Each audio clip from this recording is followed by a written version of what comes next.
Chers amis, nous continuons nos séries de formations sur la messe après l'entrée dans le mystère, la liturgie des lectures et l'offertoire. Nous commençons aujourd'hui la prière eucharistique. La prière eucharistique est cette grande prière qui est au centre de la messe et au cœur duquel se trouve la consécration.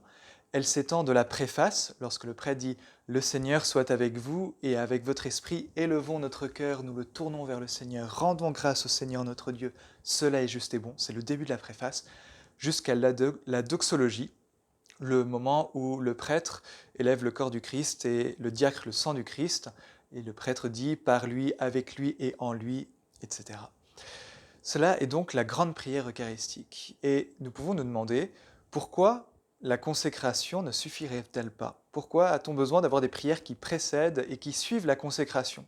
Jésus lui-même a consacré le corps et le sang du Seigneur. Pourquoi ne récitons-nous pas simplement ces paroles de Jésus? Pourquoi a-t-on besoin de tout cela?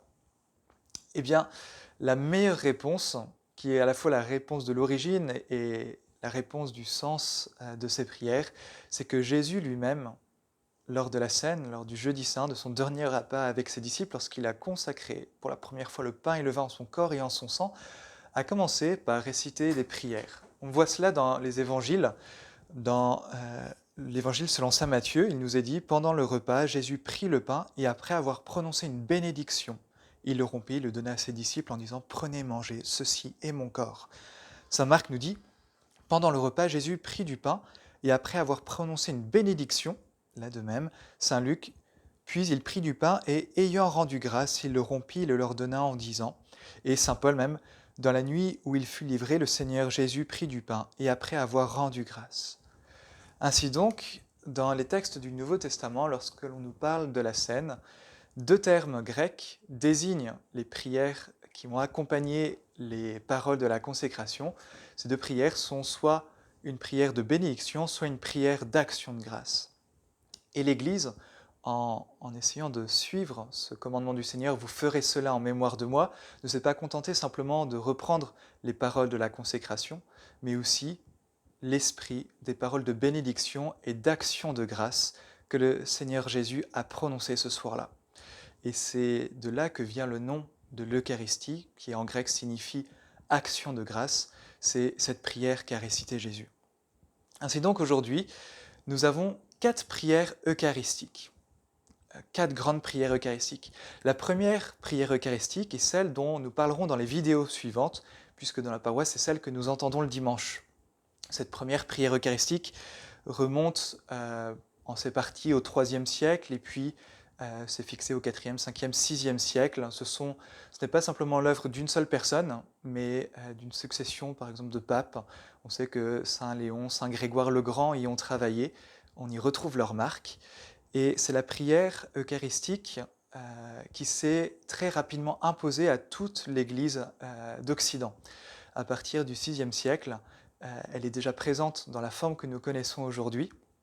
Et à partir du XVIe siècle, ce sera l'unique prière eucharistique jusqu'au Concile Vatican II.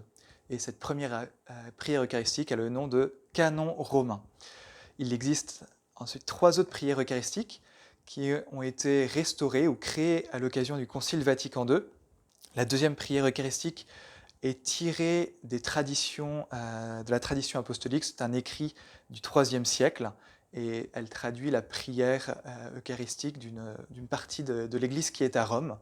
La troisième prière eucharistique, elle, était rédigée en 1967 et la quatrième tire son origine de Saint Basile et de la liturgie orientale. En fait, on y voit une récapitulation de toute l'histoire du salut. Je vous invite à lire ces prières eucharistiques, ça peut être un bon exercice pour nous aider à bien vivre la messe et tout spécialement pour bien comprendre les vidéos suivantes, à lire la première prière eucharistique. Peut-être qu'une chose qui pourrait nous aider, un dernier mot, sur l'esprit de ces prières eucharistiques, c'est une phrase que donne Jésus dans l'Évangile selon Saint Jean, chapitre 12, verset 33. Il dit « Quand j'aurai été élevé de terre, j'attirerai à moi tous les hommes ». Je crois que cette image peut nous aider à comprendre le dynamisme de cette première prière eucharistique. Jésus est au ciel et il va se rendre vraiment présent à nous et le but de la prière eucharistique est que nous puissions le rejoindre. Je crois que cela nous aidera à comprendre l'enchaînement des différentes prières du canon romain. C'est ce que nous verrons dans les prochaines vidéos.